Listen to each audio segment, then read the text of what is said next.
Artificial intelligence animation இது எல்லாமே இப்போ பயங்கரமாக டெவலப் ஆகிருக்கு. ஸோ இப்போ வந்து படத்தில் ஒரு சின்ன அனிமேஷன் சீன் வச்சு எடுக்கிறது வந்து ரொம்பவே ஈஸி. ஆனால் இது எதுவுமே இல்லாத காலத்தில் இந்த அனிமேஷன் காட்சி வைக்கிறது வந்து ரொம்பவே கஷ்டம். ஆனால் ஆதவன் படத்தில் சின்ன வயசு சூர்யா கேரக்டரில் சூர்யா பயங்கரமாக நடிச்சு மிரட்டி இருப்பார். அந்த காட்சியை எப்படி கொண்டு வந்தாங்க அப்படிங்கிறத பற்றி தான் இந்த வீடியோவில் நம்ம பார்க்க போகிறோம்.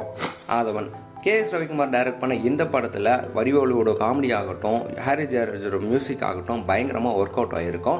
இந்த படத்தில் ஒரு சர்ப்ரைஸ் எலமெண்ட்டாக சூர்யா தன்னோட சின்ன வயசு கேரக்டரில் நடிச்சிருப்பார். அதில் சூர்யாவே வந்து நடித்தது தான் இந்த படத்தோட மிகப்பெரிய சர்ப்ரைஸாகவும் இருந்தது. 2009 இந்த படம் ரிலீஸ் ஆச்சு. அந்த காலத்தில் அனிமேஷனும் சரி, ஆர்டிஃபிஷியல் இன்டெலிஜென்ஸும் சரி அவ்வளோவா பெருசாக டெவலப் ஆகலை.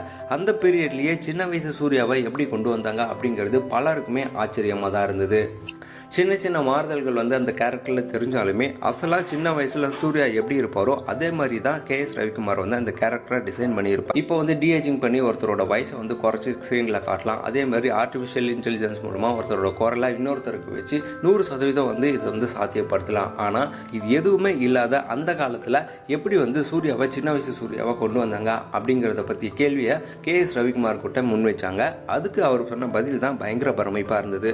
ஸோ அவர் என்ன சொன்னார் அப்படின்னு பார்த்தோம்னா வந்து ஆதவன் படத்தை எழுதும் போது நான் வந்து சின்ன வயசு சூர்யா கேரக்டர் ஒன்று வருது, அதில் சூர்யா தான் நடிக்கணும் அப்படிங்கிறத முடிவு பண்ணிட்டேன். ஸோ இதுக்காக வந்து ஹாலிவுட் நிறுவனத்துக்கிட்ட போய் பேசணும், அனிமேஷன் ஸ்டூடியோ கிட்ட.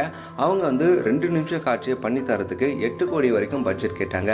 பட் படத்தோட மொத்த பட்ஜெட்டே 21 கோடி தான் அப்படிங்கிறதுனால அந்த காட்சியை எங்களால் பண்ண முடியல. ஸோ அதுக்கப்புறமா நான் வந்து பிளான் பி யோசித்தேன். ஸோ தசாவதாரம் படம் பண்ண அனுபவம் இருந்ததுனால பிளான் பிக்கு நான் வந்து போனேன். ஸோ என்னென்னா சூர்யாவை ஒரு பக்கமும் சின்ன வயசு பையனை இன்னொரு பக்கமும் கிரீன் மேட் முன்னாடி நடிக்க வச்சு சின்ன வயசு பையன் உடம்புல சூர்யாவோட தலையை பொறுத்துனா போதும் அப்படிங்கிறதுல மட்டுமே குறிக்கோளாக இருந்தேன். ஸோ அதை பண்ணி தரத்துக்கு அந்த நிறுவனம் வந்து 28 லட்ச ரூபா கேட்டாங்க.